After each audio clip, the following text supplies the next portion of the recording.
Oh, I think it's broken again.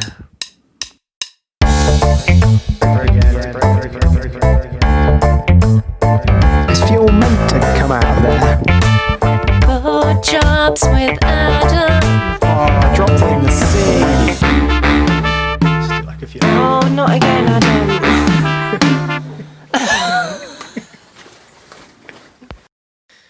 A really common question for cruisers is how much solar do I need?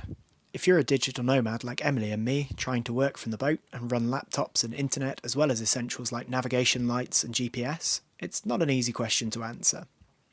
We thought it might be helpful to talk you through our off-grid system on Hot Chocolate and explain how we make enough power to keep making these videos. So we have a couple of ways of making power on Hot Chocolate. We have the Alternator, which makes electricity by burning dead dinosaurs in our dirty, stinky diesel engine. Because it's powered by our 46 horsepower engine, it can make a lot of power, about 700 watts for every hour that we run it. But we try to run the engine as little as possible, partly because we're massive hippies, but mostly because we're poor. So the second way is solar power, which is much more up our street. Not only does it run all day while the sun shines, it's also reasonably cost effective and doesn't require burning any fossil fuels to operate. When we got the boat, it came with 160 watts of solar panels in the form of a pair of 80 watt rigid panels mounted on the bimini. With the 15 hours of sunlight that Greece gets at this time of year, we found we were just about breaking even for power. But with our new inverter about to arrive, we wanted to make sure we could charge our laptops and run anything else we wanted to from the new inverter, without ever having to motor to make up the shortfall. So, it's time for some fun maths while we work out how much solar we need in order to stay grid independent after the inverter arrives. Let's start with essentials. There's the fridge, which does the very critical job of keeping our beer cold. It uses about 300 watt hours per day. There's lighting on board, for which we've mostly upgraded to LED, but there are a handful of old style incandescent bulbs too, so we use about another 100 watt hours all told, maybe 200 if we stay up late. There's our freshwater pumps and bilge pumps, which take a lot of power when they run, but they're on so little that they tend to add up to another perhaps 100 watt hours throughout the day when all's said and done. Again, maybe 200 if it's our annual shower and we're running water a lot. There's our GPS, our VHF radio, our autopilot, and all of our other navigation gear. But if we're using those, we're bound to be doing some motoring to pick up the hook or get off the mooring, so we can almost discount those loads. Let's say another 100 watts to be sure.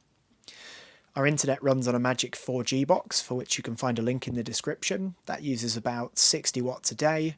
We also charge phones and tablets off the batteries, but they don't really take much, about 5 watts per day per device, meaning perhaps another 20 watts if we charge everything every day.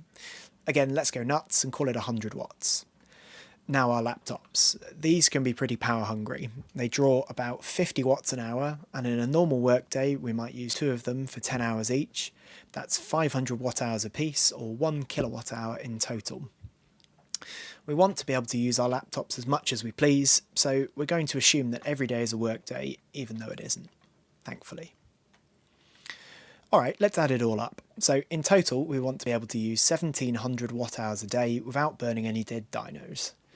On paper, our current solar panels make 160 watts for 14 hours a day, which is 2,240 watt hours.